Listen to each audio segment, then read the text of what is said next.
Good morning, everybody. Great show coming your way today. 2 hours of goodness is about to start. Here's what you have to look forward to. LeBron James hit 50K. Okay, we knew it was going to happen last night. Amazing work by the King. Plus, Kyrie out for the season. Very unfortunate injury. We will talk about that. The Mavericks are cursed now. Saquon Barkley gets his extension, 2 years. He's setting the market for running backs. And then we have some great guests joining us today. We got Field Yates, Fran Duffy. It's going to be awesome, so stay right where you are.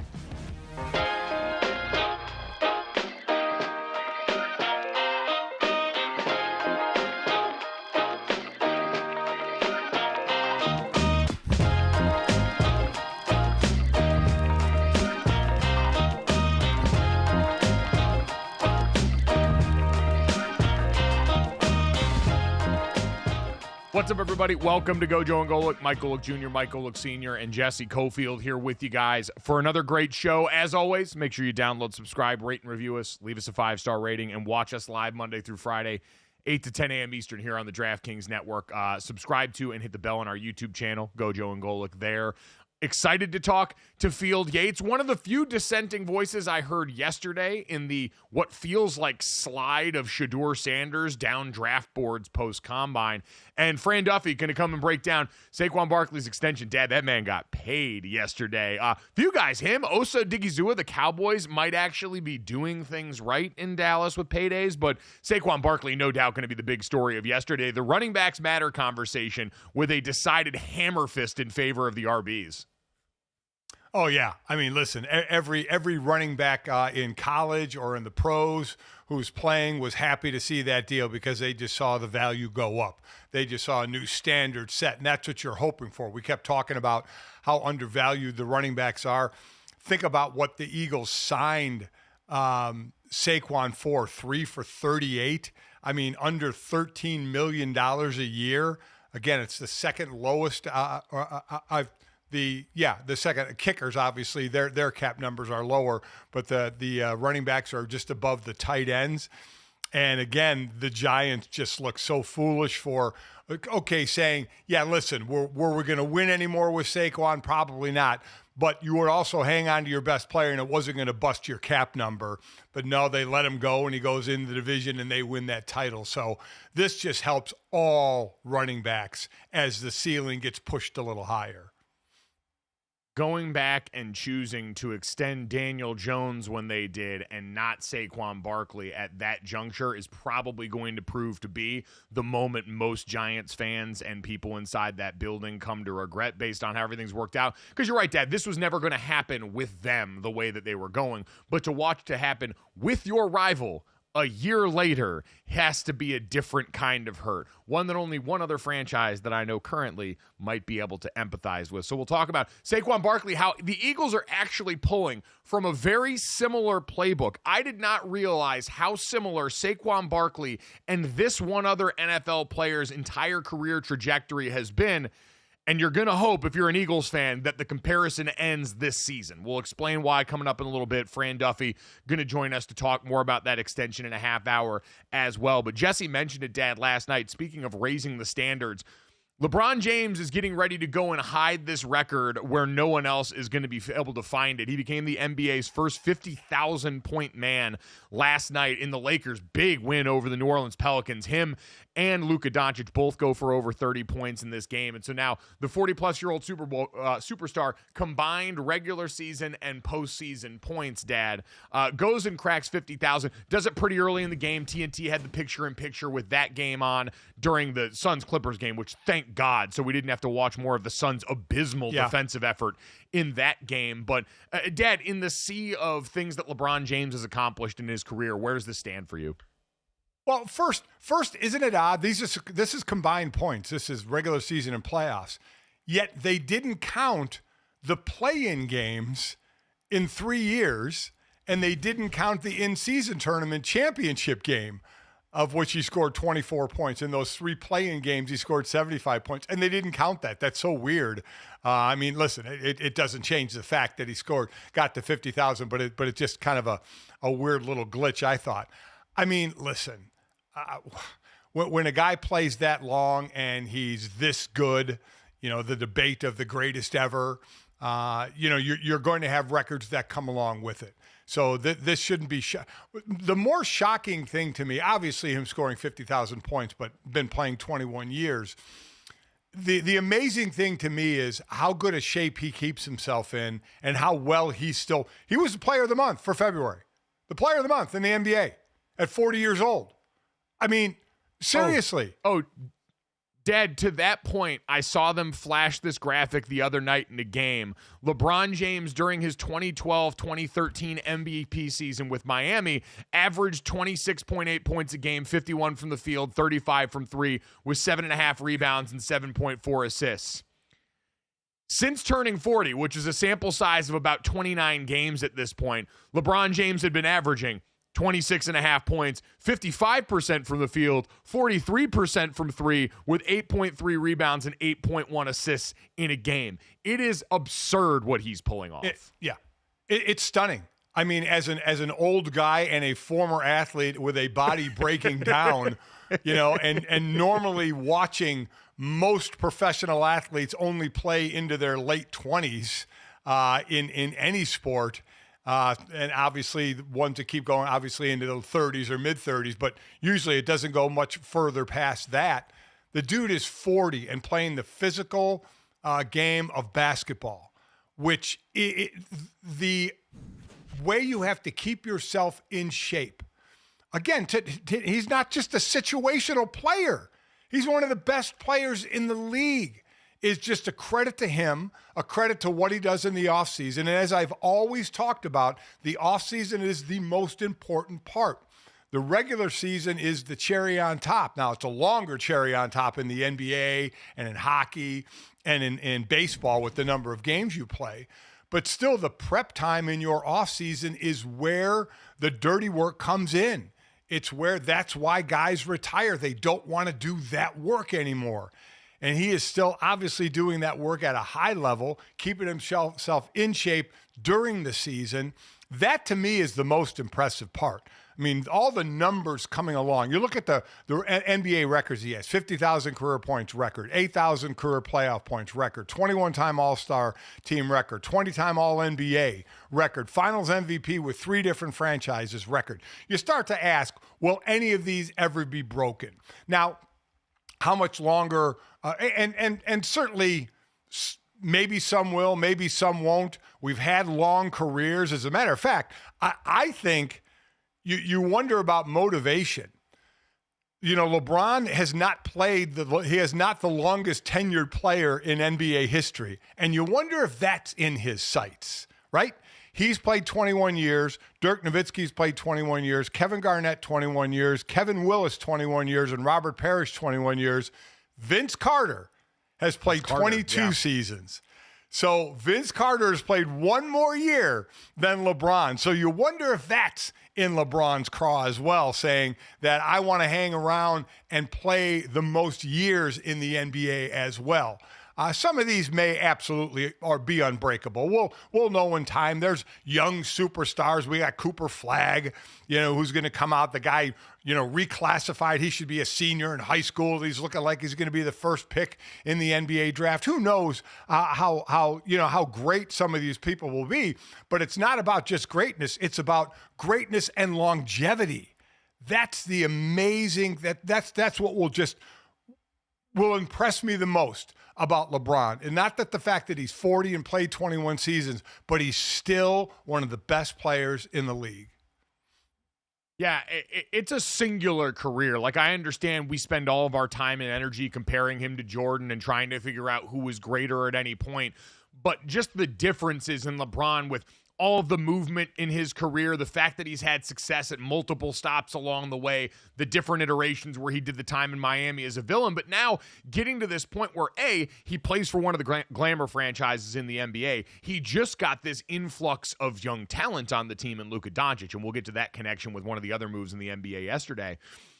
But the fact that he's had all of this and he's sustained this success as the centerpiece of a team now into his 40s creates what does truly feel like, and has been for a while, one of the most singular careers in NBA history and probably in sports history, considering all of the different annals of NBA history that he's going to occupy there. LeBron James, after the game, talking about this moment on Spectrum Sportsnet.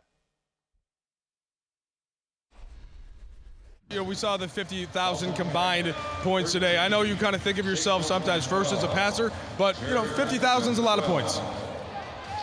It is. I'm not going to sit here and sugarcoat it. It's a hell of a lot of points. And I'm super blessed to be able to, put that many points up in the best league in the world with the best players in the world over my career. So it's pretty special. Well, go ahead, Dad. And listen, I was wrong. I guess I have a tough time counting to 21 or 22. This is his 22nd season. So this is the same amount of seasons as Vince Carter.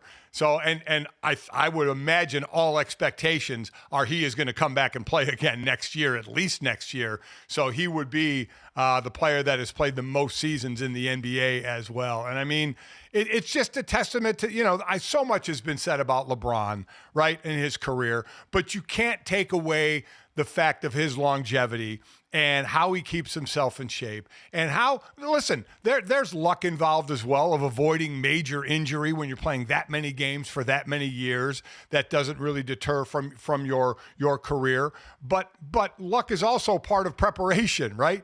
Preparation and opportunity, where he prepares himself. He treats his body, like a temple when he's getting ready for the season. So that to me, in the longevity part of this is really the most impressive part. Yes, considering the way he plays and his style specifically, massively impressive. Again, in this record-setting performance last night, 34 points, 8 rebounds, 6 assists for LeBron last night to go along with a steal and 2 blocks in a Lakers win. Speaking of luck and injury, though, on the other side, Luka Doncic, 30 points, 15 assists in this game, plus 37 in the box score, and Jesse serves as a perfect foil for what's still going on right now with the Dallas Mavericks, who the news went from bad to worse. When we were talking on the show yesterday, Kyrie Irving had left the game with a hyperextended knee. He shot the free throws in tears on the free throw line, knowing that he was going to be leaving the game with injury, and the updates we've got are as bad as we could have possibly expected. Yeah, so he suffered a season-ending torn ACL in his left knee, we come to find out. So, I mean, absolutely nightmare season for Mavs fans, for Kyrie. So we have the Luka trade happen. Anthony Davis goes down. Ticket prices go up, and now Kyrie has torn his ACL. So Anthony Davis and Kyrie played one game together, you guys. Just one game. Luka shared a message on Instagram for his hermano, Kyrie, obviously, these two close. He said, "You will come back stronger, mi hermano." But guys, you got to just feel like at this point, the Mavericks need to sage the facility. I don't know. They need to make some kind of sacrifice a goat. I don't know. Something needs to happen.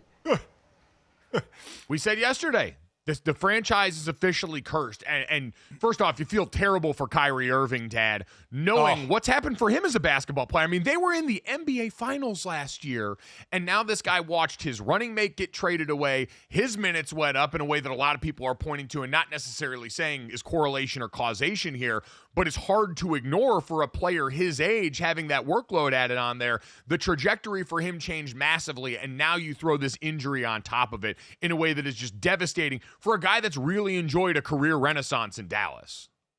Well, first about him, he's 32 years old. He's currently the only player in the league averaging at least 20 points while shooting 40% from the field or from three and 90% from the free throw line. It's the fifth time in his career he's done that, second most all-time to Steph Curry. And understand what he did by shooting the 2 free throws if people don't know the rule. When you get hurt and get fouled and have to shoot free throws, if he did not shoot the free throws, he could not come back in the game. And they obviously didn't know he had a torn ACL at the time. He stayed out there and shot the free throws just in case he could come back into the game. He shot both free throws just in case he can come back into the game, then needed help off the court. Obviously wasn't coming back in the game with the torn ACL. And like you mentioned, they were in the finals last year, and now they're in the last play-in spot by 3 games over Phoenix, who's just on the outside looking in. And it's just falling apart. As Jesse mentioned, Kyrie and AD play 1 game together. Oh, by the way, Derek Lively's out indefinitely. Daniel Gafford's out indefinitely. Anthony Davis is out indefinitely. I mean, it's just been absolutely brutal. They need just to reset end this year. Forget bringing AD back. I would not even have him touch the court.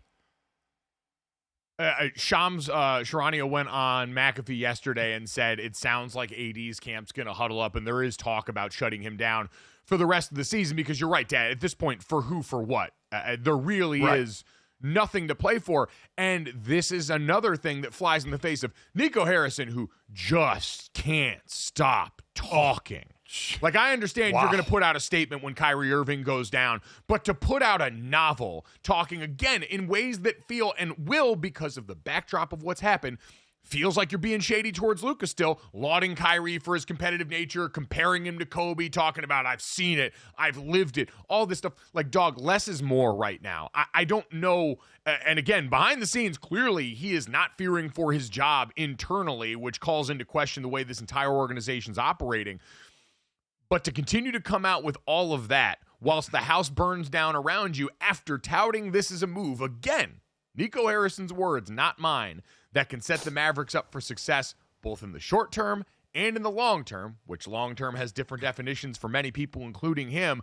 This is another thing, Dad, that just flies completely in the face of that and adds to the timeline from hell for Mavericks fans that, again, this time last year, in a couple of months, we're getting ready for a run to the NBA freaking finals.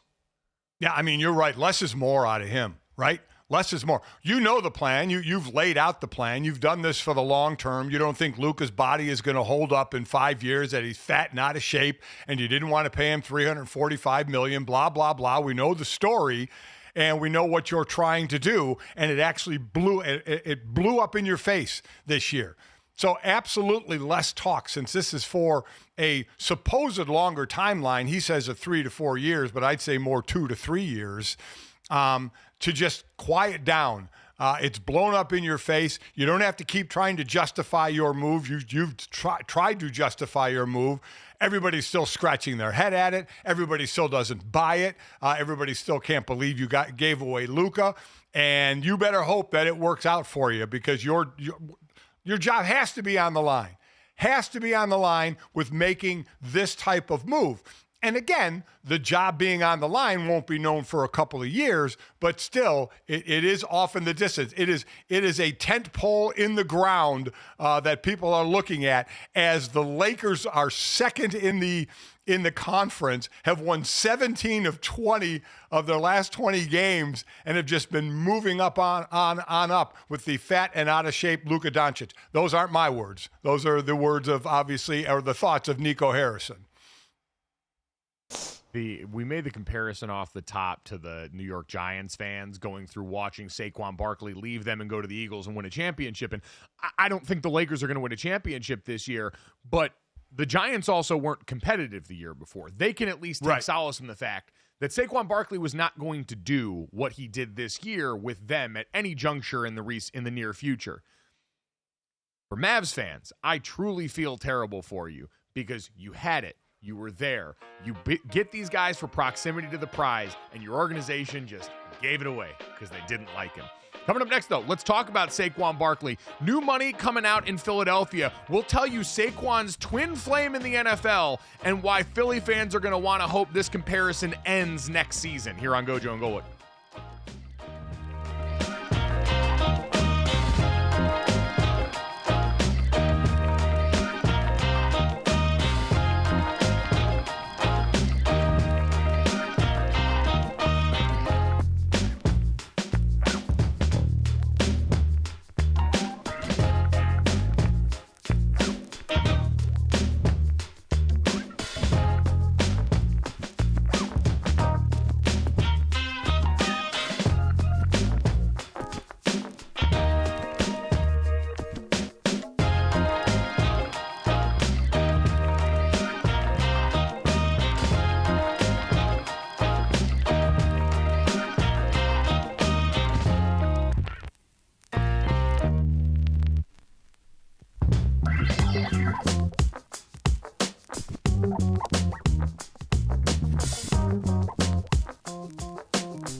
All right, welcome back to Gojo and Golic. New money coming out in Philadelphia, Dad. Saquon Barkley caps off one of the greatest single-year glow-ups in NFL history, leaving a Giants franchise that drafted him, that unfortunately he saw himself get beat up in, lose a bunch of games in, enjoy some success, but not enough.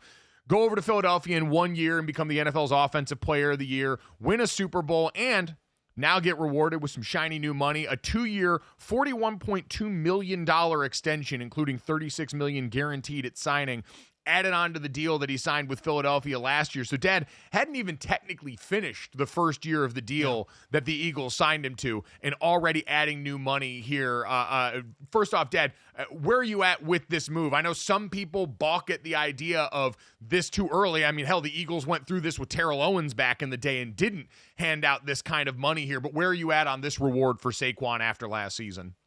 Well, I mean, remember, it's tacked on to still a couple of more years, so it keeps the cap hit, relatively low. Average per year is 20. He's the first $20 million running back, but the cap hit is a lower hit. So that's one of the reasons you do it, is you have more time and you spread out the money over more time. Listen, there's not a lot you can question with Howie Roseman. There just isn't, right? We've just talked about Nico Harrison and one of the what may go down as one of the worst trades and moves of all time as a GM. And Howie Roseman should get an award named after him for how he's built this Eagles team. So anytime you may question, and it's not to say Howie Roseman has done everything perfectly, but you know what he gets? He gets the benefit of the doubt. because of the team that he has built and how he has built it. So it's really, you can question it. You can kind of tear it apart. Was it the right thing? Was it the wrong thing? Helps them in the cap situation. But they'll be the defending Super Bowl champs, come back next year with their 2,000-yard rusher implanted in the backfield. Yeah, the devil's always in the details, and we'll talk to Fran Duffy in about 15 minutes here to see if we have learned anything in the last 24 hours, because you're right. What you'd expect is, with more guaranteed money up front and a longer life of this deal, you can massage the cap, you can get some relief maybe this season, and that could pave the way for a lot of things, including the whispers of Myles Garrett off in the distance that everyone around the rest of the NFL is dreading for the defending Super Bowl champions. But as you mentioned, he passes Christian McCaffrey, who had been the highest average per year for a running back in NFL history at $16 million a year, and becomes the first $20 million a year back. He's got the ability to earn up to $15 million extra in incentives and escalators, which, if he has a season like he did last year, could certainly be the case. And Dad, while this is being touted as a major win for running backs, I saw James Cook giving it the googly eyes on Twitter, everyone else looking at this and believing the running back market is back. This is actually a move with a ton of recent precedent. Like, we are watching Philadelphia run the exact same play that the San Francisco 49ers did last year. And looking at this and the careers of Christian McCaffrey and Saquon Barkley, eerily similar for how it's gone for these two. Both enjoyed personal success, but very little team success with the team that drafted them. Both had injuries that were marring the beginning of their tenure at those franchises. Both eventually found their way to a new team, and in their first year with that new team, Christian McCaffrey in 2023 and Saquon Barkley in 2024 enjoyed their best year production-wise in terms of rushing yards, and finished as the Offensive Player of the Year, finished third in MVP voting, finished as an AP All-Pro, and then were rewarded with a 2-year extension in the offseason. Christian McCaffrey was awarded with a 2-year, $38 million extension, including $24 million guaranteed after signing with the 49ers, coming over in that trade with the Carolina Panthers. And now, obviously, that's where they want the comparison to end. Both were 27 years old when their breakout season happened. The difference is Saquon Barkley got over the hump and won a Super Bowl in Philadelphia, and the 49ers and Christian McCaffrey obviously fell short in that endeavor. And then now in his 28-year-old season, Dad, we know how it went for Christian McCaffrey. Injury marred this entire year and essentially wiped it off the face of the earth. And so that's the point of the comparison that I'm sure Philadelphia fans are praying to whatever God that will listen avoids their star player in Saquon Barkley, that they just had in a payday that was a moderate increase. You know, it was $3 million more or less than what Christian McCaffrey was offered this time last year. So CMC just finished his 9th season and Saquon Barkley his 7th season. You talk about the injuries. Now, Christian McCaffrey has missed much more time than Saquon. Saquon, in his 2nd year, played 13 games. He's played in at least 13 games every year except 2020, where he only played 2. That was the year that he basically missed the entire season. But other than that, I know he's been nicked a little bit, but he's been out there. I think it's very fair to say we worry way more about Christian McCaffrey and how he's going to come back and what he's going to be like when he tweaks, that soft tissue muscle, where it's like the calf or the Achilles. It is eerily similar, both of those. And what is interesting is you think of Christian McCaffrey, you think of him as a rusher, but a pass catcher as well. Well, Saquon Barkley has averaged 47 catches a season during our 45 catches a season during his career. Christian McCaffrey has averaged 57 catches. So, in the general ballpark where Saquon still is a threat to catch the ball out of the backfield, but actually this year, outside of 2020, where he only played 2 games, this is his lowest receptions at 33. Why? Because he ran the ball by far the most he had ever run in his career. Before this year, he ran it 295 times in 2022. He ran it 345 times. I remember in 16 games, they sat him for that 17th game where he only needed, 106 yards to break Eric Dickerson's record, and they didn't. He would have been in the 370s of carries then. But they just relied. This was old school football. They just relied on the offensive line and the running attack. This was kind of a throwback year for the best team in the league. Yeah, I'd say this. Christian McCaffrey is a route runner, completely different than Saquon Barkley. I think you've got more of the full Without route question. tree. He really is. Yes. He really is a slot receiver and a running back merged into one in a way that Saquon Barkley, who's adept out of the backfield, I just don't think is in that same category. But again, still productive. Like, as far as trying to make this a larger conversation about the running back market overall, I do think it signals, Dad, that if you're in the right spot with the right team, it can make a lot of sense. We mentioned Saquon Barkley is still south of 30. He's coming off his most productive season as a pro, and his circumstances aren't going to meaningfully change. You've got most of that team and most of that offense locked in and under contract in a way that says success like that, maybe not at the same level where you've got one of the 2,000 rushing yard seasons in NFL history. Maybe expecting that every year is a bit much, but expecting him to go out here and be one of the best backs in the league behind one of the best lions in the league, that's absolutely within reasons. And it shows in the right circumstance, you pay this weapon. There were only 6 running backs making more than $10 million last year. There were 29 wide receivers making more than $10 million last year, and most of them further down the org chart than Saquon Barkley. Most of them markedly less important to their team than Saquon Barkley. And so while running back requires you to have more in place infrastructure-wise, you could still go out here and get paid when you're a value add like Saquon Barkley. Now, for James Cook, again, wants $15 million a year, supposedly, or at least that was the insinuation we got on Instagram. Him making the googly eyes here, I don't think it's going to work the same because, again, Saquon's workload and role, to your point, Dad, in that Philly offense, way different than when Buffalo asked of James Cook in that offense, knowing they've got a stable of backs, knowing they've got a quarterback that's a battering ram and a total stud. I just don't see those as comparable, and this situation helps some.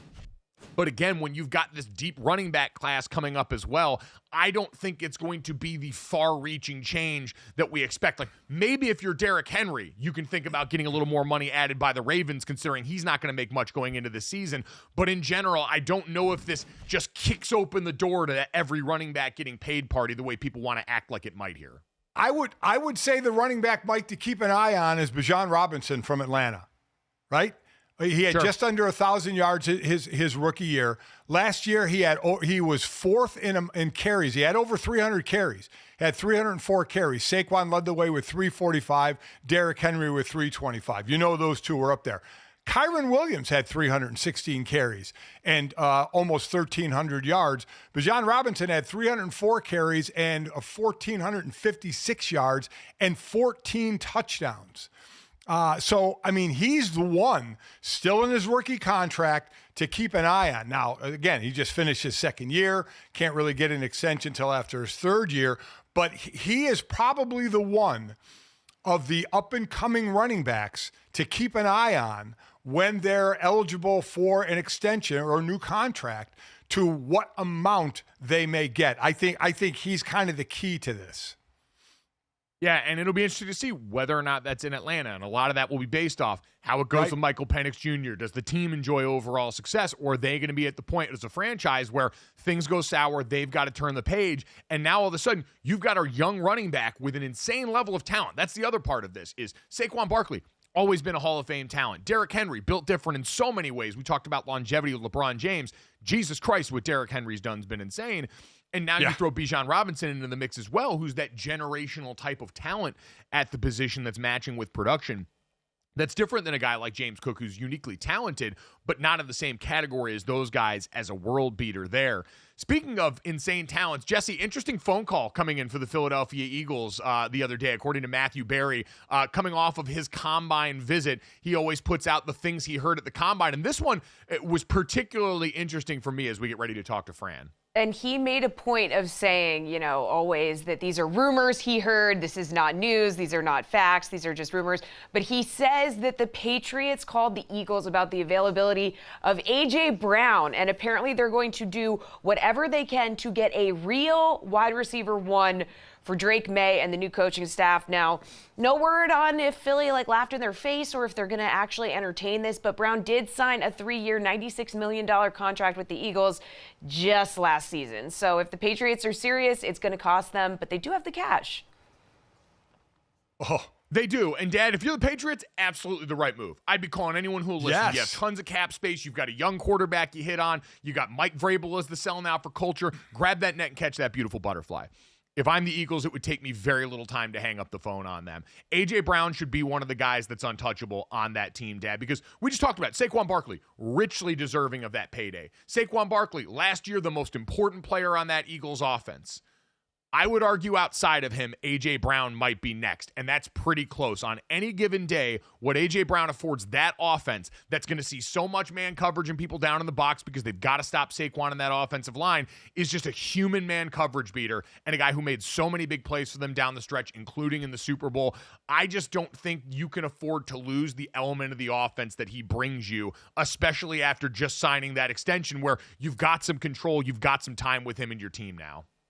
Listen, you cannot blame New England. They should be handing out business cards at everybody at St. Elmo's or wherever, Everyone. any bar, wherever at the Combine, saying, hey, we'll be in touch. We'll be in touch. We'll be in touch. They have $1 billion of cap space. It's ridiculous. They're going to be in such overpay mode to bring in people that if you're a free agent, man, you're going to thank your lucky stars you're a free agent this year with the cap going up the way it did and the amount of money some teams like the Patriots have if you're in a position of need.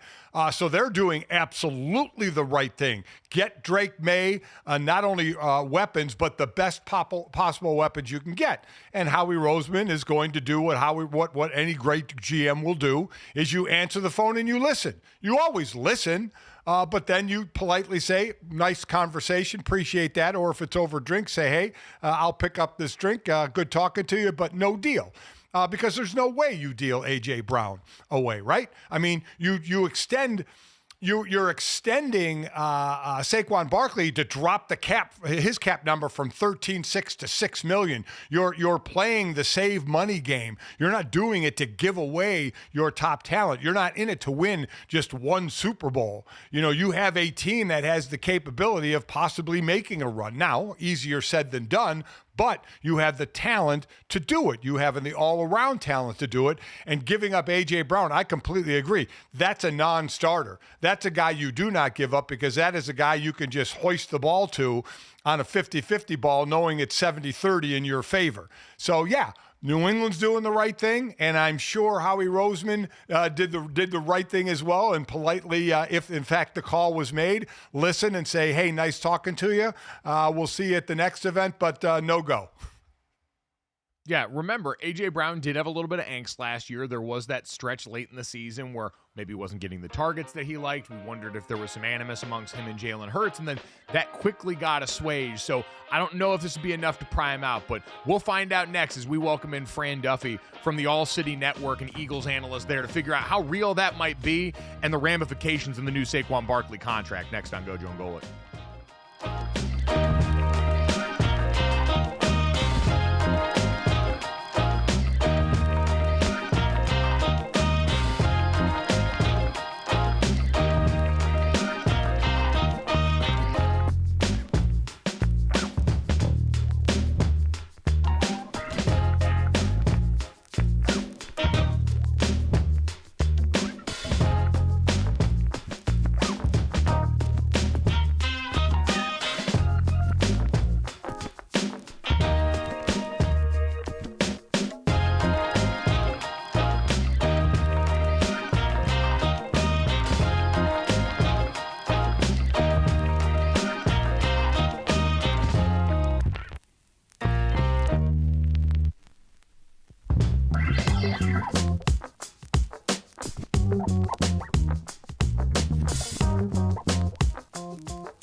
Welcome back to Gojo and Golic, Mike Golic Jr. and Mike Golic Sr. And with all of the news going on in the city of brotherly love, thought we'd bring in one of our friends, Fran Duffy. You guys check him out, Eagles analyst and NFL draft analyst for the All City Network. And Fran, good morning. Were you guys expecting this in Philadelphia? We get the announcement of the Saquon Barkley extension that I felt like had very little buzz in the lead up to this. Was this something that people expected? No, not really. I mean, look, there's not a lot of precedent for the Eagles and for general manager Howie Roseman to redo a deal after just 1 year. You know, we haven't seen it that often. They were able to do it for A.J. Brown after the last Super Bowl run in 2022 when they lost to the Chiefs, but very rarely do you see them redo a contract after just 1 year. And so, look, at the end of the day, you know, Saquon Barkley completely outperformed a contract where, you know, if you look at what that deal looked like last year from an APY standpoint, he was making the same amount of money as Darnell Mooney and Patrick Queen and Gabe Davis, that all those guys that changed teams last offseason, clearly outperformed that level of impact. And so they paid him market value. Saves them some money on the cap. They have some cap space available. So the one thing about NFL teams, even Super Bowl championship teams, all 32 teams from the year before to the next year are different, whether it's front of the roster, the middle of the roster, or the back of the roster. There's going to be changes. You never stay the same. Where do you think the Eagles will change? Yeah, I mean, look, they're going to have some turnover in the trenches along the defensive line and likely the offensive line as well. Yeah, you have a number of free agents there with Milton Williams, Josh Sweat, two guys that were two of the heroes in the Super Bowl. You look at Zach Bond, he's set to hit the free agent market. My guess is they're going to try and bring him back just due to the injury status of Nakobe Dean. Mekhi Becton, the starting right guard, a free agent as well. And I think when you're looking around at this roster, this is a team that puts so much value on the line of scrimmage. Howie Roseman called it an obsession last week in Indianapolis at the Combine. And I think when you look at the way that they build this thing out, they want to continue to fortify the reinforcements there. And so I do think you're going to see some turnover along both fronts. I think they're going to try and add pieces in the draft. I don't think they're going to be that active in free agency. But I think at the end of the day, this is a team that we know where their bread is buttered, and they want to continue to add these big bodies up front on both sides. Already so many hits in both of those areas. You're right. There's a lot of earned confidence in their ability to offset that. Speaking of confidence, though, we talked about Saquon Barkley setting a new mark for running backs overall at the position. As you're getting ready for the draft and seeing this robust group of running backs, should they be excited? Is this a move that you think does change the market for other running backs outside of just Saquon Barkley going forward? You know, I think that I've thought a lot about this, obviously, you know, because one of the big questions last week for every coach and general manager that took the podium in Indianapolis was, you know, is the running back market going to change? How do you view this change with not just with Saquon Barkley, but with what Derrick Henry did in Baltimore, with what Josh Jacobs did in Green Bay, all three vets, you know, changing teams last offseason. And I think at the end of the day, look, these are some of the best talents in the league. It was a little bit of a perfect storm from that standpoint. We have a couple of really great backs entering in this draft. When you look at Ashton Genty from Boise State, Marion Hampton from UNC, a player that I personally think is right behind him. Mike, I think you and I talked about Hampton last week when we were in Indy. I think when you look at the way that some of these guys are built and the factor that they can bring to their future offenses, my guess is we're going to see them go in round one. Now you just get into the discussion, though, of are you going to get that ROI? Are you going to get that return on the investment there? If you are a team picking, you know, in the top half of the first round, are you ready to add in Ashton Genty in that?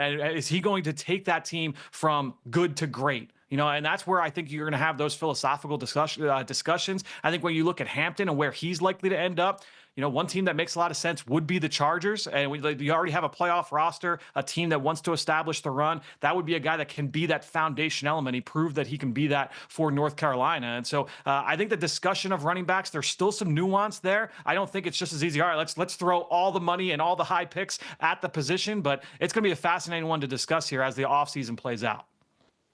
You mentioned some of the running back that switch teams and how they help their new teams. We always talk about new players on new teams and how they can help.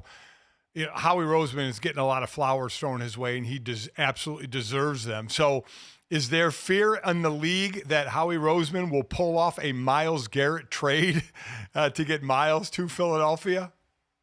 I would say it's a non-zero. It's not completely out of the question, and honestly, one of the first things I thought of when I saw that they extended Saquon Barkley yesterday afternoon was, all right, how much relief are they getting here? Because at the end of the day, Cleveland, I don't think they're in a position right now where they can trade Myles Garrett tomorrow. Right? I just think that in terms of like the cap ramifications with the contract that he already has in hand, I think the earliest you could do it would be post-draft as you start getting into the 2026 calendar, the 2025, 2026 calendar. And look, it would behoove Cleveland to wait that out as long as possible. Really, essentially call Myles Garrett's bluff, right? And just see how long is he willing to push this out. You don't want to just give him away. And so I think at the end of the day, they will try and extend this as long as possible.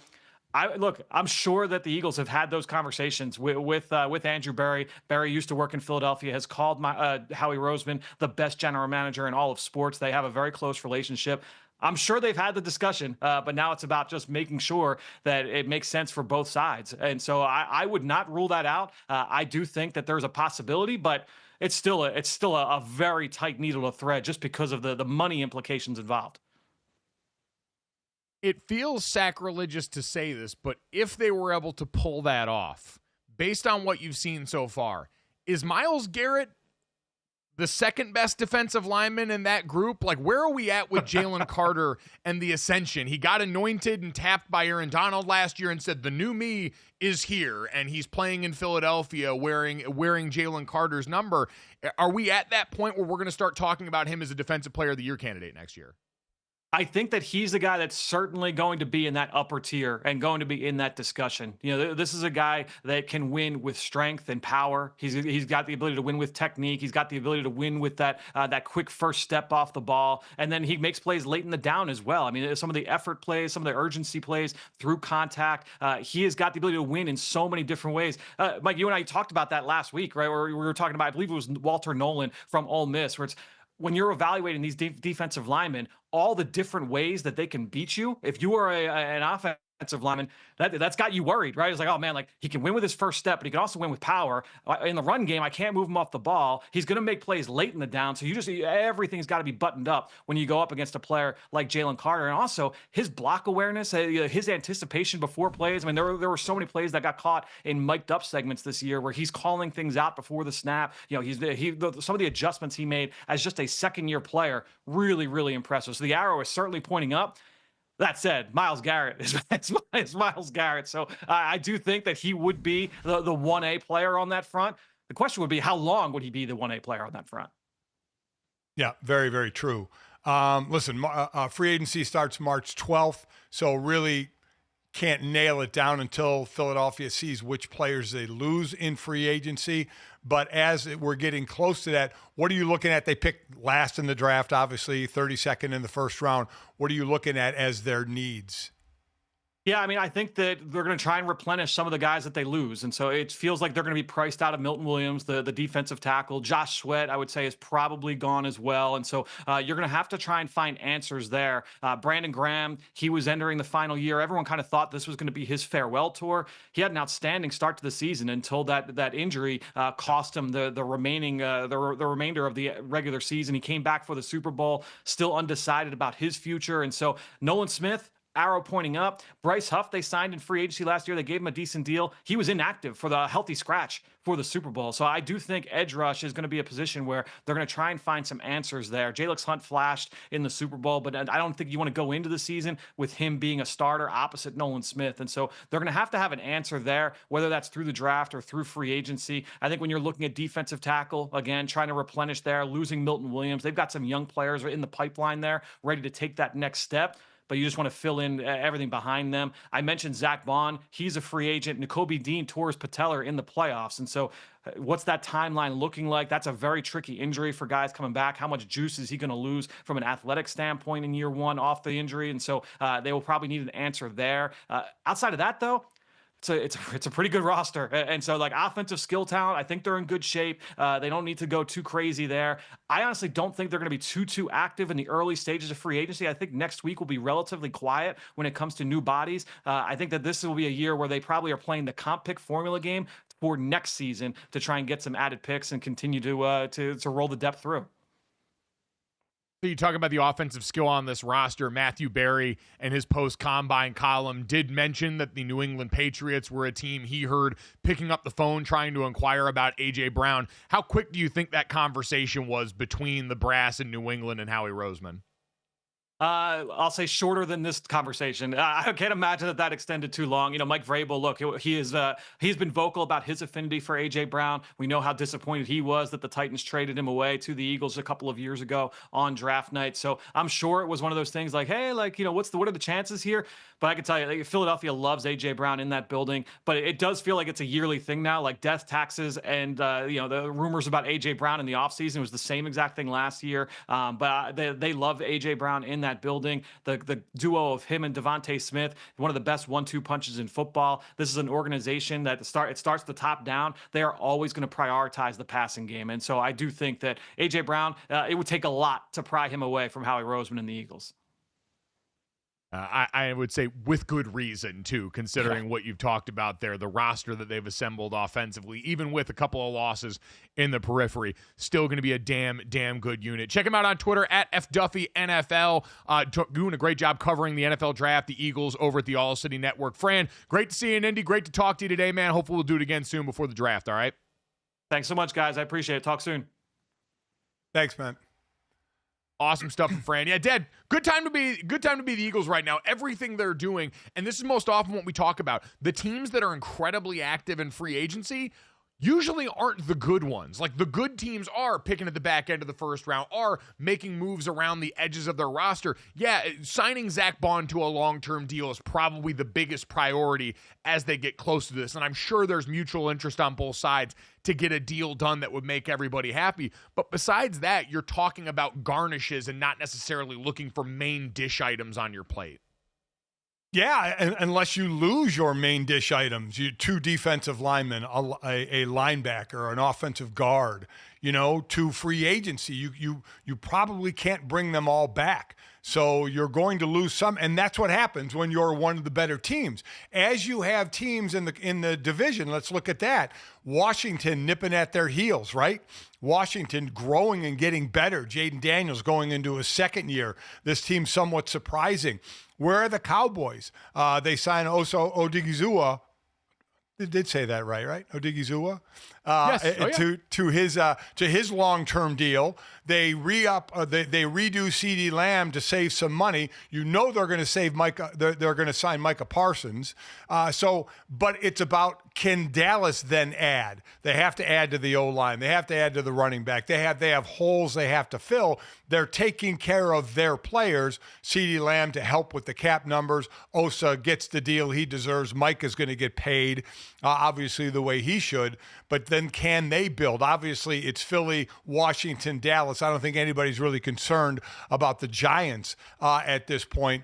But I'm wondering how much Philly loses from those main free agents that Fran was just talking about, of who they just can't bring back. I mean, money just comes into play. And sometimes another team that has a lot of cap space is just going to offer more money.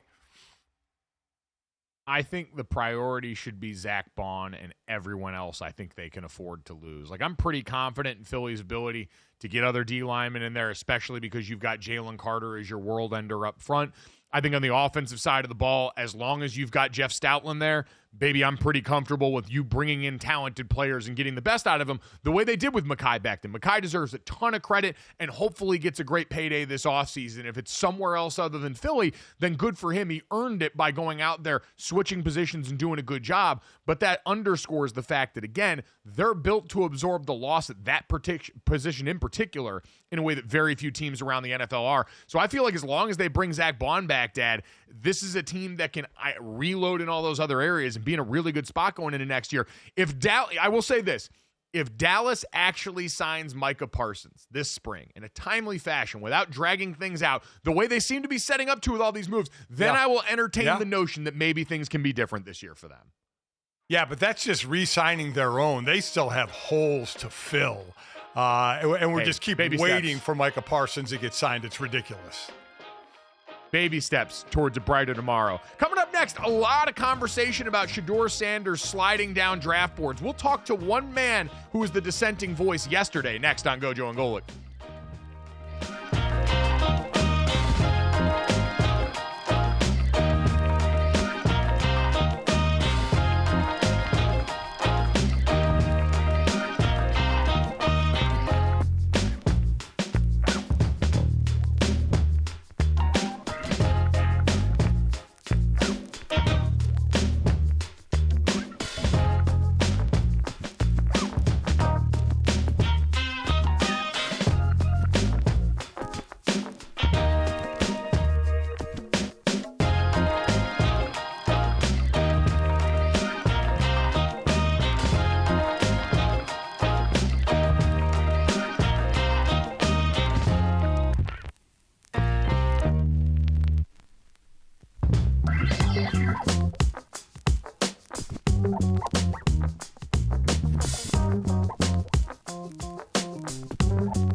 Welcome back to Gojo and Golic. The Warriors beat the Knicks last night at MSG 114-102. Steph Curry had 28 points and 9 assists while running his personal record to 12-1 at Madison Square Garden. Now, Jimmy Butler chipped in with 19 points, including 13 of those in the second half.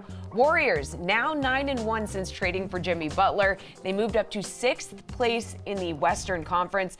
So they were plus 5,000 to win the championship prior to the Butler trade in early February. Now they're tied with the Lakers for 4th best odds at plus 1,400. So moving on up there. Hour 2 starting at 9. We'll have another great guest coming in at 9:15. Field Yates will join the program.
Some very interesting smoke about the Brock Purdy contract looming for the San Francisco 49ers. We'll decide how much fire there is in just a second when we hear what Adam Schefter said yesterday on Pat McAfee. Gojo and Golic here, Mike Golic Jr., Mike Golic Sr., and Jesse Cofield. But, Dad, before we get to that, I need to put my hand up. Jesse, in the last segment, just talked about the job the Golden State Warriors did last night, going and winning in Madison Square Garden, 9-1 since Jimmy Butler came over, 6 in the Western Conference standings, all these different things. I got to put my hand up. I was totally wrong about what Jimmy Butler was going to be with Golden State. I belittled that entire trade saga in the lead up to it, and all he's done is since coming over that, averaging just over 16 points a game. But Dad just looks like an effortless fit into what they've done there. His passing and spacing alongside Steph Curry with Draymond Green, the two of them, I've been impressed. Certainly the effort in the regular season is something that's been called into question, but Jimmy Butler no doubt motivated by what happened here. And I don't know if they can Dad crack the upper crust in the Western Conference. Steph and Draymond both tout this team's playoff experience. But seeing that game against the Knicks last night, it was like in gym class or at football practice when they tell you to find someone your size for the drill and match up. They don't match up with Oklahoma City. I don't think they match up with Cleveland or Boston on the other side. But for the Knicks, those were two teams on the exact same wavelength. Yeah, no Karl Anthony Towns for the Knicks, but it was just a really good game between those two, and one where, as I watched, I realized the error of my ways with Jimmy Butler. So my apologies to the Jimmy apologists out there who saw me gas-bagging away on this subject. Yeah, I mean, that's all we talked about with Jimmy Butler wanted out of Miami, but could he really go help another team? And so it was kind of a superficial talk of a big-time trade, and then the Luka bomb hit, and we put the Jimmy Butler thing aside, and then Jimmy Butler goes to Golden State. We don't think much about it, but yeah, I mean, I agree that it is kind of like the Knicks. They're in the second tier of teams. I don't think they can really vie for a championship. Right now, they're in the 6th slot. In between the 6th slot and the 10th slot is a difference of 2 games, but they are playing well. Just like the Lakers are sitting at number 2, but we just think Oklahoma City is so far and away the best team. And can you ever count out, the Joker, in Denver? So I agree. While it's turned out better than we thought, I still don't think it's a team that's gonna really be in the hunt for a title.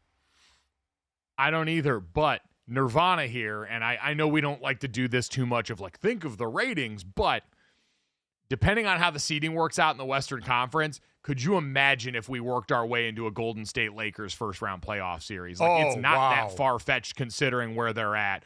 But if you get because we've seen LeBron and Steph play in the play-in tournament before and what that does for the attention on that early on with Adam Silver. But if you got that in a legitimate 3-6 playoff matchup between those two teams, my God, would that be incredible. It's the classic line, I'll take 7 of those. We would take that in a heartbeat, especially after all the nostalgia we got to snort during the Olympics this last summer.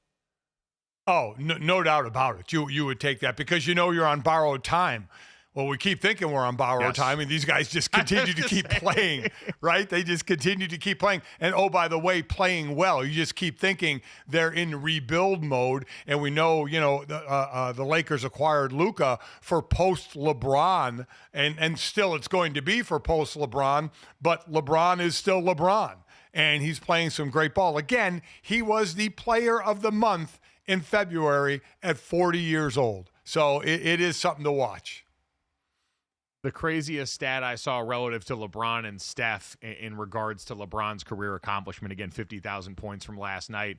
LeBron James is 4 years older than Steph Curry. Steph is, I believe, 13 years older than Anthony Edwards.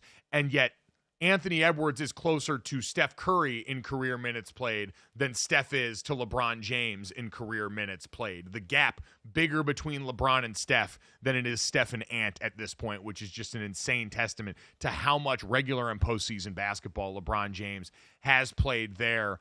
Let's look at, this is interesting. All right, we got breaking news in here from our buddy Diana Rossini, who will join the show tomorrow with us on Gojo and Golic. But just being tweeted out this morning, Dad, according to Diana Rossini, again, NFL insider for The Athletic, the Kansas City Chiefs are engaged in trade discussions surrounding four-time Super Bowl champion Joe Thuney, according to sources. Chicago, one of the teams interested after just yesterday trading for Jonah Jackson, the former Ben Johnson product in Detroit with the Lions, who had gone over and signed that big free agent deal with the Los Angeles Rams that unfortunately never just hit the ground running this year, all the injury there. They got him for, I believe, a sixth-round pick and pick up a salary, Dad, at 17.5 that isn't super dire considering all the cap space Chicago has and the need there. Ben Johnson said he believes you can remake an offensive line in one offseason, and this would go a long way. Joe Thuney, fresh off one of the more impressive seasons kicking out to tackle for that postseason run in Kansas City that I can remember. You want to talk about a coach that understands where pressure on the quarterback hurts the most, and that's up the middle. We all talk about edge rushers and pressure on the outside, but it's pressure up the gut that hurts a quarterback the most. Normally, that's the place where they step up and out because of outside pressure. But if you get pushed in the middle as a defensive side, you're really in great shape. So you get Jonah Jackson at one guard. Thuney obviously would play guard for the Bears. He'd be going into his 10th year. Now he is 32 years old, but dude's still playing at a really high level. So you have solved your guard problems and, really helping the interior of that line.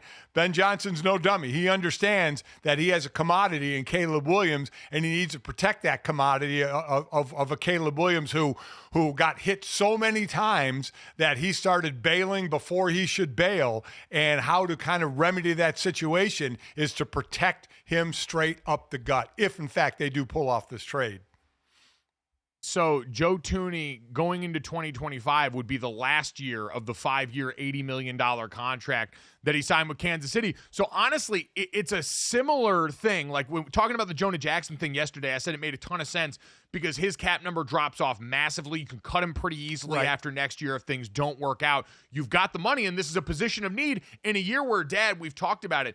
The guard free agent pool, now that Trey Smith is likely going to be sticking around in Kansas City since they tagged him and are going to work on a long-term deal for him, that means that, hey, the guard market's all of a sudden depressed a little bit. Maybe in the draft you don't feel as good about those guys. And if you're Chicago, you want proven commodities. You want veterans ahead of him. Jonah Jackson is one who I still think can play good football. And Joe Thuney, we just saw last year, is still an incredible football player.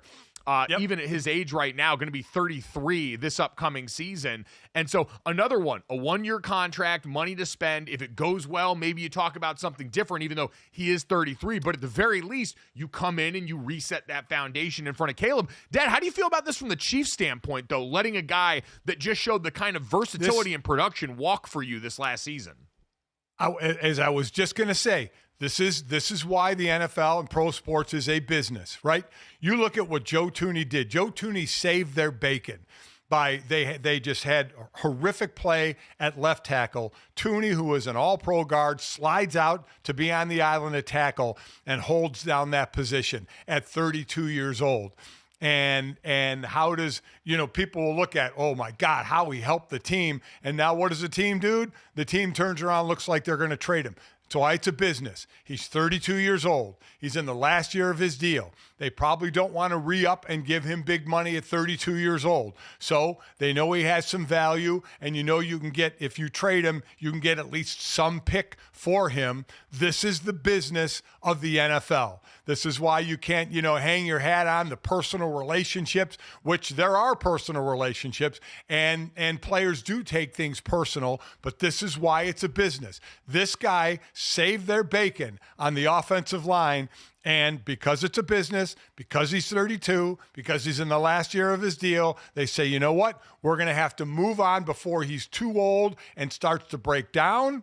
And we give him more money that hurts our cap. We're going to trade him and start fresh at that position. Well, and I believe Joe Thuney was injured and missed the Super Bowl the year before, right? That was when Caliendo had to start in his place, or one of the other backups there. I'm pretty sure he was injured the year before and started. But, Dad, quite honestly, this is what good teams do. If you are the Kansas City Chiefs, you're getting ready to pay your 25-year-old guard in Trey Smith a whole bunch of money. And so now you're going to have to reshuffle it when you've got a quarterback. And Patrick Mahomes' contract is as team-friendly as any player at that level is going to be. Right. They can use that to massage it, but you've got to make some concessions. And you're sort of robbing Peter to pay Paul here, or in this case, you're robbing Joe to pay Trey, and that's going to have to be the concession. You've got work to do at tackle. We'll see if they address that, or if they think, hey, we're just going to coach up the guys that we got here, and our rookie from last year is going to get a lot better. And Joe Thuney is going to be the one where they'd rather be early than late on this. And if they can get some capital in return from a team like Chicago that seems desperate and willing to make these moves, then it kind of seems like smart business, even if I still think, yeah, they're better with Joe Thuney on that offensive line than not, no question. But this is the foresight that good teams could and should have in the way they make these dealings. And again, for Chicago, Dad, like, these are the right moves. You've got to put the defibrillators on Caleb Williams' career. And Ben Johnson as a play caller certainly helps in and of itself, but Ben knows better than anybody. Things worked really well in Detroit because we had the meat slab in front of us to go and do this. And look no further than what we saw last year in Washington. What did the Commanders do for Jaden Daniels in year one? They loaded up that offensive line with veteran guys here. They brought over Tyler Biadasz, who knew exactly the kind of culture Dan Quinn wanted to set. They brought a bunch of the guys that had been veteran backups that had moonlighted and played important games on the Chiefs' offensive line. They had Sam Cosmi, who was a homegrown guy there to kind of hold down the fort. But they went out there and they brought in those veterans so that the rookie had people to rely on here. It's a similar playbook being run by Ben Johnson. He's got Jonah as the guy that understands the way they did things in Detroit. And now a guy like Joe Thuney would be an absolute home run for them if they can pull this off, which, again, that's the only team mentioned, again, in the report from Diana Rossini, that Joe Thuney right now currently on the trade market with the Kansas City Chiefs, the two-time All-Pro with the Chicago Bears. Dad, is there anyone else you can think of that should be throwing their hat in the ring for this? Chicago, the obvious answer here, but everyone's got offensive line needs around the NFL. Do you think this is a one and done, and do you think Chicago's just going to continue their overhaul? I mean, any team that's in it. I mean, Joe Thuney, you're not going to trade for a 32-year-old if you're a Midland to bad team. You're not building around Joe Thuney. So he's a piece you can put into the puzzle for a contending team that would come help fit on a line, kind of like he did going to Kansas City a couple of years ago. So yeah, I mean, that would be it. And while Chicago is not contending, this is Ben Johnson understanding this is for a different reason. This isn't the fact that Chicago all of a sudden is going to jump to a playoff team. This is about their quarterback. This is about getting his quarterback to calm down in the pocket by protecting the inside of it. So I would say any other team involved would be more of a higher ranked team that are looking for a missing piece in the O-line. For what it's worth, the conversation around Joe Thuney and injury, missed 2 games since joining the Kansas City Chiefs. So he has been incredibly dependable. And that is interesting, Dad. And it's a risk on the Chiefs' part and a gamble, because offensive line was overwhelmingly the position we came off the Super Bowl and said, we got to fix this. That was the issue. That was where they got their ass kicked by Philly in the Super Bowl, just like it happened against Tampa Bay, and they revamped the entire offensive line. They got the core that included Thuney over there, and the rest was history with the run that they just finished up with that group. This is a risk. Trey Smith is a great offensive lineman. He's a tone setter. He's incredibly physical, but he's a lot different. He is a big slug rate guy. He is a guy that's going to take those big, powerful shots and move people. Joe Thuney was your steady force, kind of in line with what Creed Humphrey's been at center. He was the guy that was always dependable, one of the most technically sound guys, almost a robot in terms of how he went out there and produced. And so this is not without risk for Kansas City, and it makes me wonder what their other plans are along the offensive line for this offseason and heading into the draft. Well, listen, Andy Heck's one of the better line coaches in the league. We don't know who they have behind there as far as a backup or what they may do. But again, another team that gets the benefit of the doubt of making the right moves at the right time. So I don't worry too much about Kansas City. It is interesting. So many people were bracing for the loss of Trey Smith to free agency this offseason, saying, hey, Young due for a big payday, free agency going to pry him out there. And instead, it seems that Kansas City has reversed polarity, decided to tag him and work on a long deal. And now, according to Diana Rossini, explore these options. Coming up next, Field Yates, ESPN NFL insider, great draft analyst, going to join us to talk. We'll certainly ask him about this, about the future of Brock Purdy and the 49ers, and Shedeur Sanders' status as one of the quarterbacks near the top of this NFL draft, or so we think. Next on Gojo and Golic.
All right, welcome back to Gojo and Golic. Mike Golic Jr. and Mike Golic Sr. here again. Had just spent some time reacting to the news from Diana Rossini that apparently Joe Thuney potentially on the trade block for the Kansas City Chiefs. In addition to all the NFL news, we felt like it was flying everywhere yesterday. And so for more on that, we wanted to bring in one of our great buddies, ESPN NFL insider, great draft analyst, all-around awesome guy, Field Yates, kind enough to pop in with us this morning. Field, what's up, man? How you doing?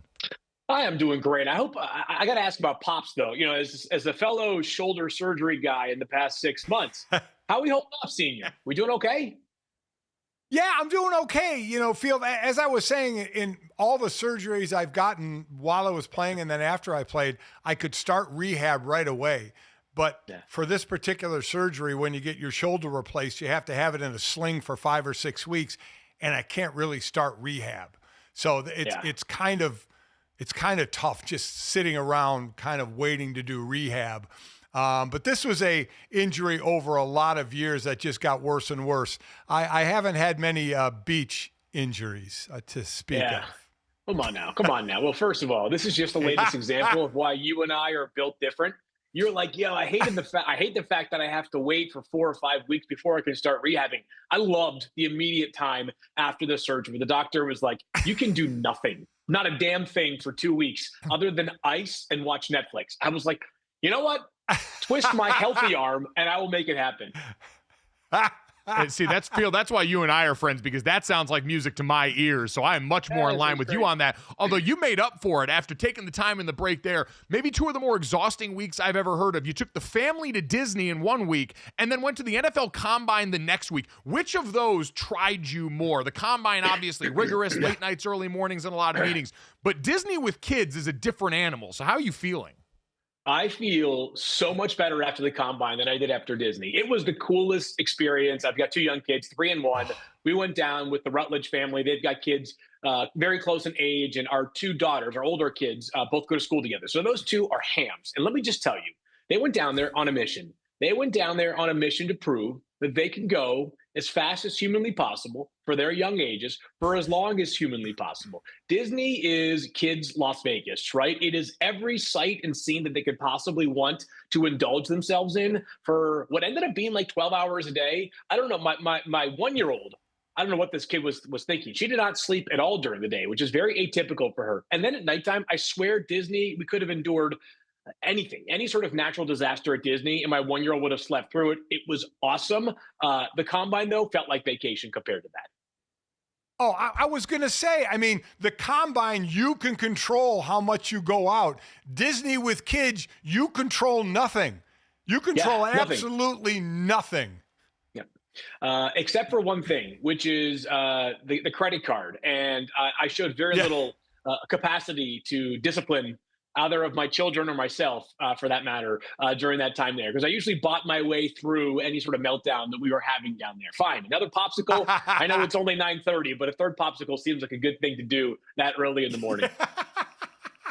It is true. That's what the money's for, 100% to get you through those problems there. So Field making it happen in a plenty of different avenues, which is what you're used to in addition to all the great work covering the NFL. You do a phenomenal job, and I've always enjoyed your work covering the draft. And that was why I reached out to you yesterday, Field, because I feel like since the Combine, we've seen this avalanche of bad press for Shedeur Sanders. Conversations about his personality type, conversations about him sliding down draft boards. And I, send out a tweet yesterday that says it sounds like this is him falling down to the Las Vegas Raiders at 6. And you raised your hand and said just one man's opinion, but you don't think he's going to be around that long. So where do you see this differently than the rest of the world coming off the Combine right now? I think one of the natural factors in play is when you go to the Combine, there are people that are very busy during basically the day after the NFL draft until the Combine itself, focusing on the league. You've got people that are attending OTAs and covering a respective team or covering their league at large, and they're not worried as much about the NFL draft as compared to those of us who are kind of digging in 365 days a year on the upcoming draft. So we got a lot more voices. And when you have a lot more voices, that inevitably means you're going to have more people that are in the corner of certain players, and there are going to be more people that are dissenters on certain players. So for Shedeur, we can look at it through 2 different avenues. I think sort of the simplistic one, which is not specific to Shedeur, but more specific to the position he plays and also the nature of the top of the draft this year, is there are a lot of teams that need quarterbacks. Let's just start here.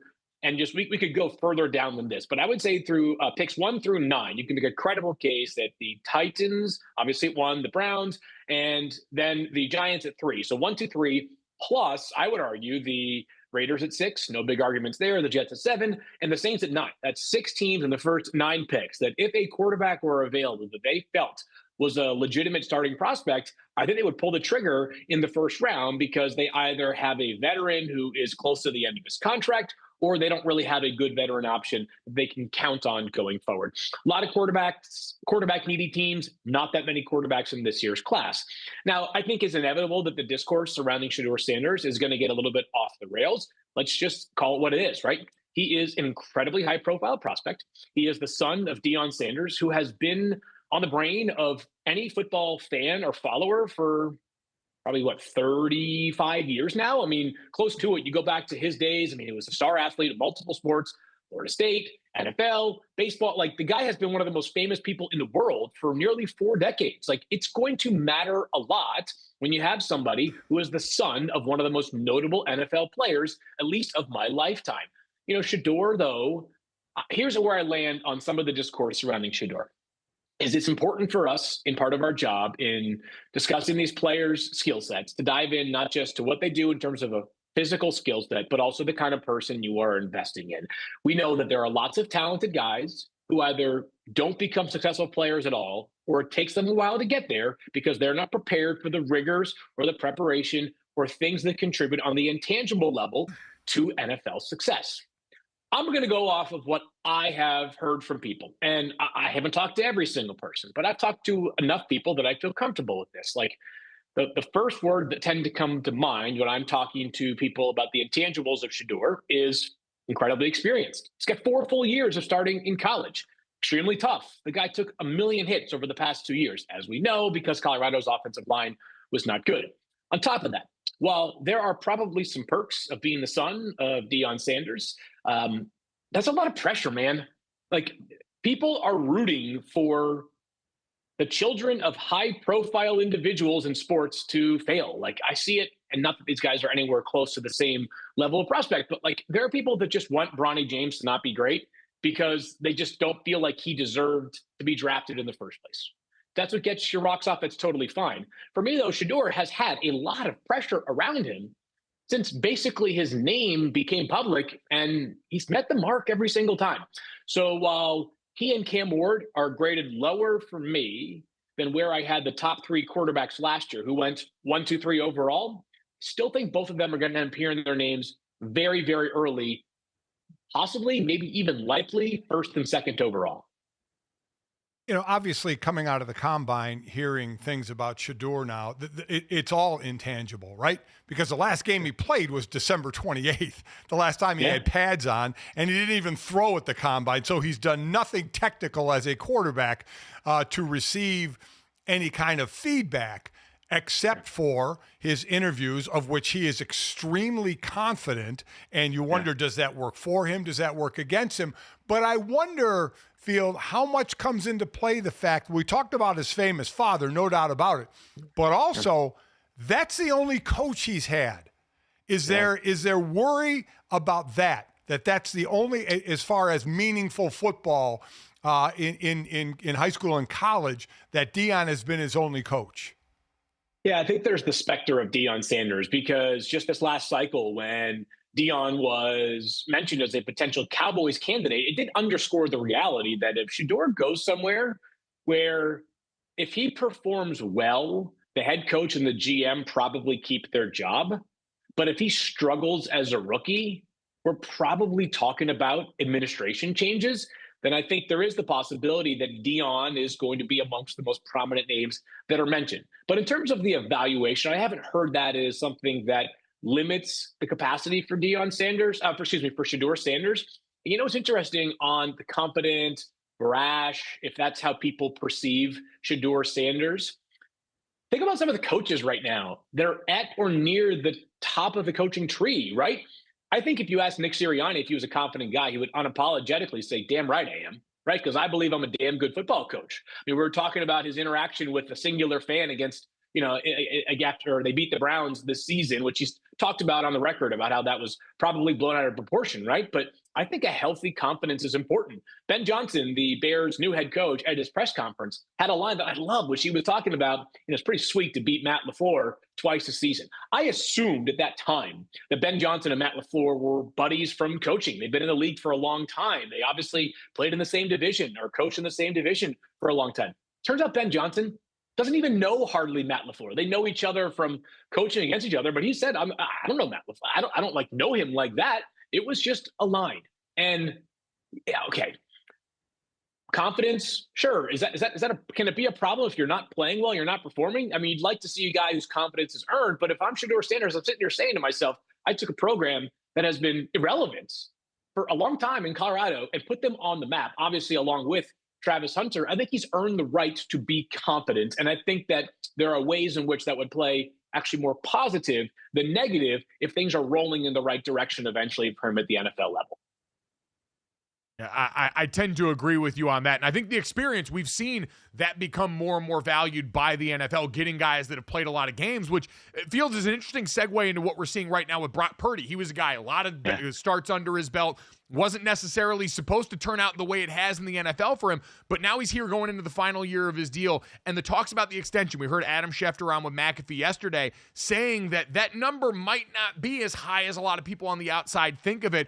Where are you at with what you're hearing on Brock Purdy and the potential for an extension with San Francisco? Yeah, a couple of notes here is that if you think about last offseason and maybe even the offseason prior, a lot of times the best way to set a mark for a quarterback is to be a part of a conglomerate of quarterbacks that are getting paid at the same time, right? So within 2 offseason, or maybe even 1 offseason, we had Jalen Hurts, Lamar Jackson, Joe Burrow, Justin Herbert, Tua, a few others that all got paid. And it was like, well, certainly each team probably believes their guy is the best. I think a lot of people would view many of those players as in a comparable range, right? Like when we talk about the 5 best quarterbacks in the NFL, usually Lamar and Jalen Hurts and Joe Burrow are all mentioned, right? So we're in that range. There aren't as many quarterbacks that are going to get paid this offseason as there have been in recent offseasons.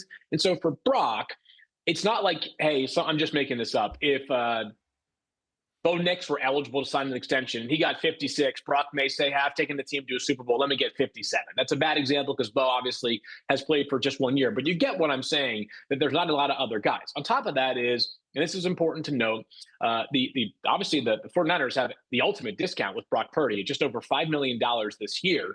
They also have 2 tags at their disposal over the next 2 years. 3 technically, but the third becomes very prohibitive price-wise. So if you're San Francisco and you're saying that for the next 3 years, including 2025, we control Brock Purdy's rights for 3 years and less than $100 million, then if Brock says, hey, I want to make $61 million, which would be a slight raise of $1 million over what Dak Prescott makes per year, it's just a different leverage point. Dak had so much leverage over the Cowboys last year because he had the no tag clause and his cap number was very large for Dallas. And Dak had been there for a long time and the opportunity cost was significant for them.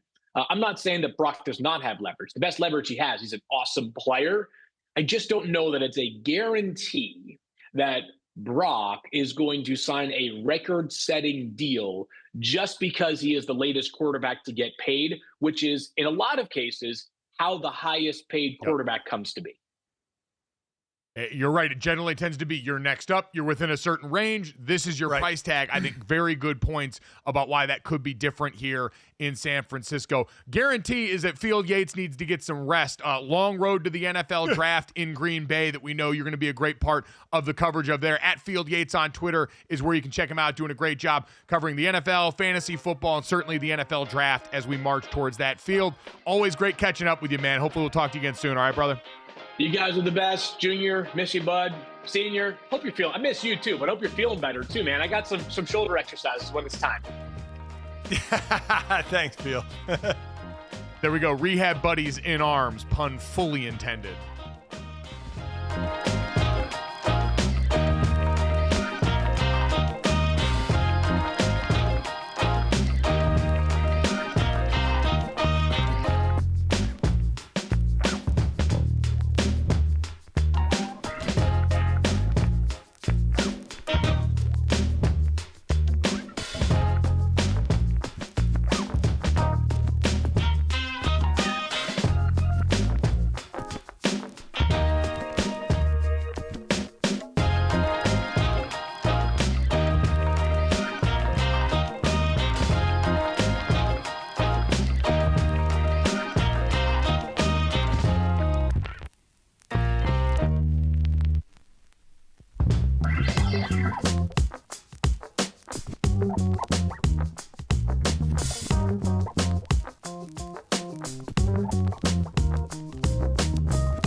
All right, well, the news works fast. We mentioned a couple segments ago before we talked to Field Yates. Our thanks to him for stopping by to talk about Shedeur Sanders and Brock Purdy. But, Dad, this Joe Thuney news moved quick. Diana Rossini reported it about 20, 30 minutes ago that the Chiefs and the Bears could potentially be trade partners for the former All-Pro guard.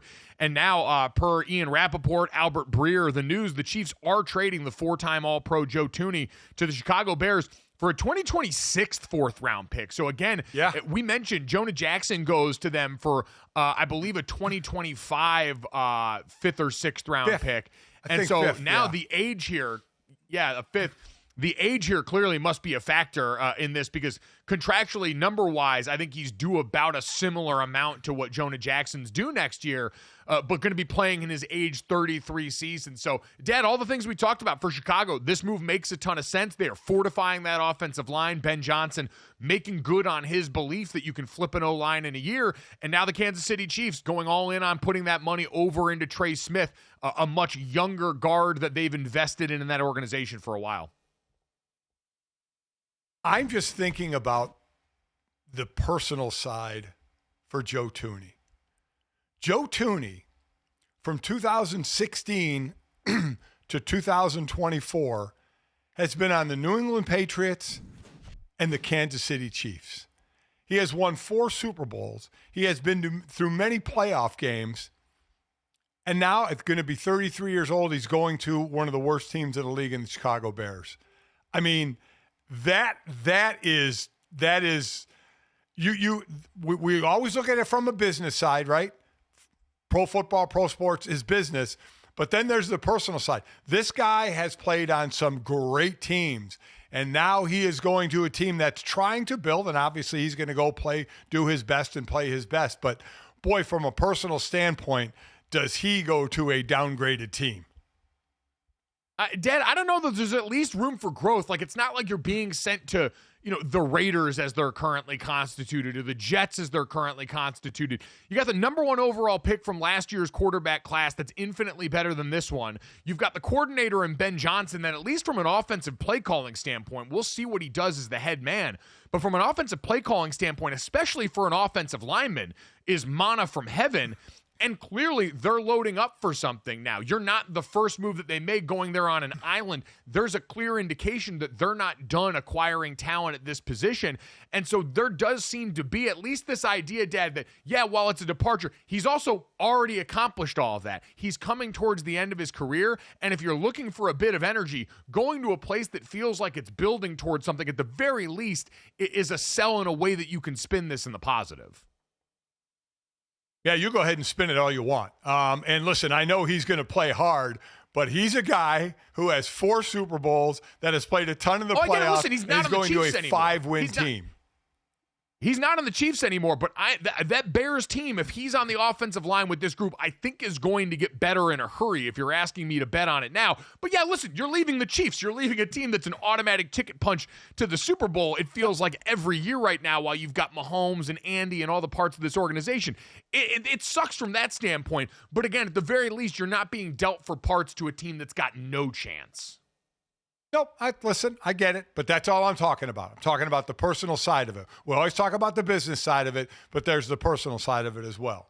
Well, I'm talking about the on-field portion of this, which for Bears fans, you're getting everything you could have hoped out of this. And for an organization that had a lot of pressure on it coming off last year in the way that you went and spent on wide receiver and did all this stuff that was unfortunately undermined by your offensive line's complete inability to protect, you have got proven stock. Again, I understand the injury concerns with Jonah Jackson, but when he was healthy on the field last year, whether it was at center or guard, I turned on the tape yesterday expecting to see scrap heap football and saw a really solid player still. So you combine him and Joe Thuney, and you have got guys that understand winning football at a high level, one of them with the current coach of the team, and the other with the team that's just been the class of the NFL ho-hum for the last half decade.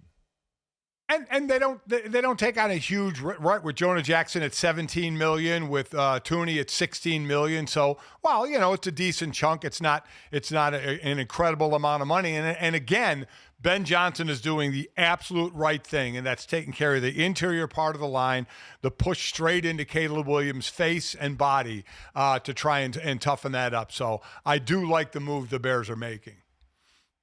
Love it. It makes perfect sense. We said for the Chiefs, might even make sense for them based on what you've got to pay and the importance you've got to put, and you trusting Andy Heck to help build this offensive lineup continually the way he has. This is another one, kind of like the trade for Los Angeles.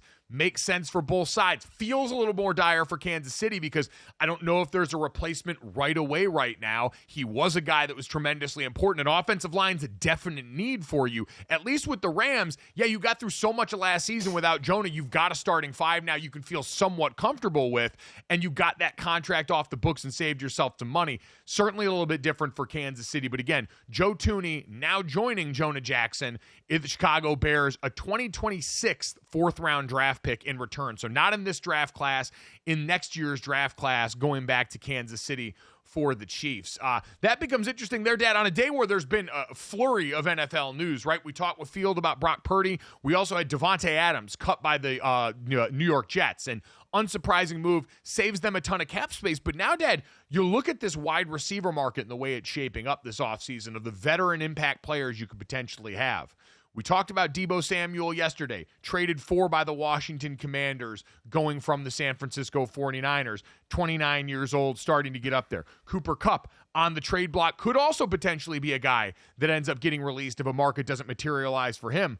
Davante Adams was far and away the most productive of those three players last year, even though he is the oldest. And at the end of that season, you started to see that comfort with him and Aaron Rodgers come back. Dad, it's just going to be a question of whether we can get him to go and catch footballs for somebody besides his buddies. It seems to be Aaron Rodgers, Derek Carr, or bust for this dude. And we all want better for him. He's got to want better for himself. Yeah, Davante's 32, Cooper Kupp 31, and Deebo, who got traded, is 29. And you're right, Davante Adams, especially toward the end of the year, I mean, that had Garrett Wilson thinking about, if this is going to happen next year, I may want out. Right. Because, he had been the true number one with the Jets. Well, he's going to be the true number one again because Alan Lazard is due $11 million. No one's trading for him. He's going to get cut as well. So they're basically starting over outside of Garrett Wilson at the wide receiver spot. But, yeah, there's some talent available. Deebo going to Washington, how he's going to help that offense. Davante Adams, Cooper Kupp, as long as he can stay healthy, has been a guy that you just scratch your head at how open he is. So while it's aging talent, it is talent nonetheless. That this free agent class of quarterbacks, the free agent class is more of names than of actual, wow, this is incredible talent that can go around to different teams. It's more name value than actual, boy, these guys can do some damage. The wide receiver position, you get some guys like Deebo, like Kupp, like Davante Adams, that could still do some damage for a team. Yeah, this is one to me. And again, he's got his kink of he really likes catching balls from Derek Carr and from Aaron Rodgers. And we don't know where Aaron Rodgers is going to end up. Max Crosby caping for him to come out to Las Vegas, a place that Davante Adams knows pretty well. But right now, Dad, he's got the advantage of you don't have to trade for him. You're going to be able to get him for likely a bargain. And so there could be a bidding war here. And we talked about there's some teams with money to spend, a la the Patriots, who could prioritize having a veteran like that who, Dad, when I look at this group, Deebo Samuel, great weapon in the intermediate, versatile guy. Cooper Kupp, ultimate route runner, Triple Crown winner not that long ago. Davante Adams is in that bucket getter category. He's always been in the offense with Aaron Rodgers that puts the onus on the receiver to get open. It's quick hitters and slants. It is some vertical routes with him. And he's a guy who can win a one-on-one. So if I'm a team like the Chargers, I'm going after him hard. If I'm a team like the Buffalo Bills, I'm going after him hard to try and supplement what you thought you might get with Amari Cooper. But I want to see Davante Adams on a contender like that, not going to whatever team, going to the Saints or going to whatever team Aaron Rodgers ends up on. Yeah, but also a team like New England could use a Davante Adams. While you want to build weapons around a young quarterback, you don't want it to be all young weapons. You want it to be some veterans that you can count on as well to help the growth of the quarterback. I'm sure Davante would like to go to a contending team as well, but New England's got money to spend, and they're going to throw it around. And right now, again, Cooper Kupp, you still would technically have to trade for. We'll see how much longer that lasts. But the NFL free agency period shaping up to be a doozy with players already on the move in trades and more to be signed next. We'll finish up with this, that, and the third here on Gojo and Golic coming up next.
All right, let's finish up with this, that, and the third, the way we always do. 3 quick stories to send you into the rest of the day. Download, subscribe, rate, and review our show. Leave it a 5-star rating where you get on the podcast side. Make sure you hit subscribe and hit the bell and subscribe to our YouTube channel where you can watch the show live Monday through Friday from 8 to 10 a.m. Eastern. As always, thank you to our guest, Fran Duffy, who covers the Eagles for All City Sports, and Field Yates, great NFL insider, analyst, draft analyst, fantasy football guru, all-around great guy over at ESPN, for coming and chopping it up with us in hour number 2. You can catch those conversations wherever you get our podcast or right here on the YouTube channel as soon as we get done today. Dad, let's start with this, that, and the third, and what I hope is a promise made good. Shane Gillis and Zach Bryan announced a concert that they will co-headline at Notre Dame during the team's bye weekend on September 6th. Notre Dame opens the season with the Miami Hurricanes and then has an early bye before they then come back home and face Texas A&M. And so in that interim, they're going to co-headline this event that'll be part comedy and part music, obviously, not without controversy, knowing Zach Bryan and the allegations of abuse from an ex-girlfriend that have taken place as of late. But a popular country artist and dad, Shane Gillis, who, remember, after Notre Dame lost the national championship and during the playoff run, Shane Gillis had become Mr. Notre Dame, very publicly a fan, sort of the mascot for that run, had the Under Armour commercial in the lead-up, did say after, as he sat there and watched the confetti fall for Ohio State, he called his agent and said, let's put together a show and give all the money I make from it to Notre Dame so they can go buy players. So I don't know if that's the case here, but I am hopeful that Shane aiming the money cannon towards future players that are going to help Notre Dame get over the hump. Yeah, exactly. Now, listen, Notre Dame can certainly raise enough money themselves, but Shane Gillis trying to be that good, as you said, mascot to the team is such a funny dude as well, such a good dude. The concert again Saturday, September 6th, and I'm glad Notre Dame has had a couple of concerts there. Garth Brooks, Billy Joel. It's nice to see them going a little younger, quite honestly, in a concert. And by the way, the Golic Family Foundation, our golf tournament that we have in June, we will have a package for this. We will have tickets to the concert as well. So a little helps raise some money for the Golic Family Foundation. We help all the local charities in the South Bend area. But yeah, this is Shane Gillis good on his word here. It will be interesting though, if he does donate his money to the cause or not. It's one of those things that sounds great when you say it out loud the first time, and then you see the kind of money coming in, and you're like, well, maybe I would like that too, and we'll go from there. Wouldn't hold it against him, but if things start to turn, I already saw he got added into the EA Sports College Football 25 game the other day as a playable character for Notre Dame, 98 overall. So clearly, he's got the association. He's got the pull, and maybe this brings some other people to the table and continues to pull on the wallets a little bit of some of the donors around campus to see if we can continue that going forward. So a big concert event for Notre Dame. Jesse, big news for Cincinnati Bengals fans who may have been holding out hope for one former NFL star to lace him up again. Yeah, J.J. Watt will not be unretiring. So he had recently been in the news for that promise that he made to Burnley FC goalkeeper James Trafford. He vowed to return to the NFL and play for the Bengals if Trafford managed to avoid conceding a goal for the remainder of the season. And then, since that promise was made, Trafford had successfully maintained a clean sheet in 13 straight games. It was like, J.J. Watt's seat was getting a little hot there, but it came to an end on Tuesday. Trafford conceded a goal against Cardiff City. J.J. Watt, he took to Twitter and he was like, well, that was fun, but yeah, now it's not going to happen. Good times, Bengals fans, but yeah, not unretiring. So, I mean, there's no way he would have done this, right? He knew this wasn't going to actually come to fruition. He wasn't unretiring. There's no way. And then he tweets out, I don't like Skyline Chili anyway. I mean, why is it got to take a shot at Skyline Chili? Yeah, I don't know why. I mean, just say, I'm not unretiring. I'm not playing, but you got to take a shot at Skyline Chili. But I don't think there's any way he was going to be honoring that. And that's going to be the reason he unretired. Now, listen, he had talked about when he retired coming back and playing for a contender and, he working out and keeping himself in shape. So him unretiring, I don't think was all that unrealistic. But doing it based off, a goalkeeper keeping a clean sheet, maybe that would be just an excuse for him to come back, but I doubt that would be the reason for him to come back. Well, again, maybe it is him just putting it out there, knowing full well he wanted to do it and be like, well, I'm just going to be a good owner. I'm going to be a man of my word. This sends a message to other people that might potentially come and join our club about how I do business. But secretly, we've seen the pictures. J.J. Watt is still in phenomenal shape. Yes. I'm sure he's a guy that struggles with scratching the itch in the same way. And Cincinnati does have a very clear need along the defensive line opposite Trey Hendrickson. So, Dad, it wasn't the most far-fetched thing. I give him credit, though. Played along with it online a bunch. Did have the back and forth a lot of the Cincinnati brands. But, JJ, no reason to dog out Skyline Chili on the way out. I understand it's controversial. I understand I'm in the minority of people that rock with Skyline Chili, but that seemed foul and unnatural given that city had played along with the bit with you. So shame on JJ for that one, but good on JJ for the rest of this. And good on Dude for 13 straight without conceding a goal. Yeah. Like, what an impressive run that kind of got overshadowed by J.J. Watt's star power in this entire ordeal. It did. 13 straight games and not giving up a goal. That really got overshadowed. Got completely overshadowed by J.J. Watt coming back. And then you're right. It was just, because he initiated the shot against Skyline. It's not like it was brought up or it was in conversation. He just said, I don't like Skyline Chili anyway. It's like, what, dude, why you got to drop that bomb? There's no need.